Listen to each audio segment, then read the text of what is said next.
Hi every one. അങ്ങനെ 2024 NEET കഴിഞ്ഞിരിക്കുകയാണ്. ഇനി അടുത്ത നീറ്റിലേക്ക് വേണ്ടിയിട്ടുള്ള പ്രിപ്പറേഷൻ ടൈം ആയിട്ടുണ്ട്.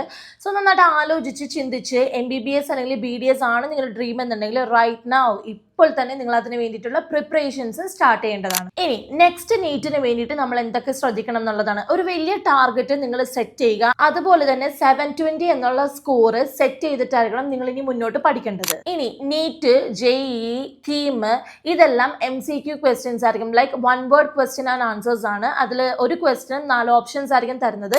ഡിസ്ക്രിപ്റ്റീവ് എക്സാമിൽ നിന്ന് MCQ ക്വസ്റ്റ്യനിലേക്ക് വരുമ്പോഴുള്ള ഒരു പ്രശ്നം എന്നുണ്ടെങ്കിൽ ടൈം ബോണ്ടിങ് ആണ്. ഒരു ക്വസ്റ്റ്യൻ 1 മിനിറ്റ് എന്നുള്ളതായിരിക്കും അതിന്റെ റേഷ്യോ വരുന്നത്. നിങ്ങൾ നീറ്റിന് വേണ്ടി പ്രിപ്പയർ ചെയ്യുമ്പോഴേക്കും മാക്സിമം 6 months എങ്കിലും ഇതിനു വേണ്ടി ഇൻവെസ്റ്റ് ചെയ്യുക. It's because question paper attend ചെയ്യാനായിട്ടുള്ള ഒരു സ്കില്ലിന് വേണ്ടിയിട്ടാണ് നമ്മൾ മാക്സിമം 6 months എങ്കിലും ഇതിനെ ഇൻവെസ്റ്റ് ചെയ്യാനായിട്ട് പറയുന്നത്. ടുവേർഡ്സ് എൻഡിലേക്ക് വരുമ്പോഴേക്കും റിവിഷനും മോക്ക് ടെസ്റ്റും വളരെ ഇമ്പോർട്ടന്റ് ആണ്. MBBS അല്ലെങ്കിൽ BDS ആണ് നിങ്ങളുടെ ഡ്രീം എന്നുണ്ടെങ്കിൽ നല്ല സ്കോർ തന്നെ വേണം. നമുക്ക് എല്ലാവർക്കും അറിയാം ഗവൺമെന്റ് സീറ്റ് അലോട്ട് ചെയ്യാനായിട്ട് നല്ല സ്കോർ തന്നെ വേണം എന്നുള്ളത്. സോ ഫ്യൂച്ചറിലേക്ക് വേണ്ടിയിട്ട് ഇപ്പോൾ തന്നെ പ്രിപ്പയർ ചെയ്ത് തുടങ്ങുക. So wish you all the best for your future.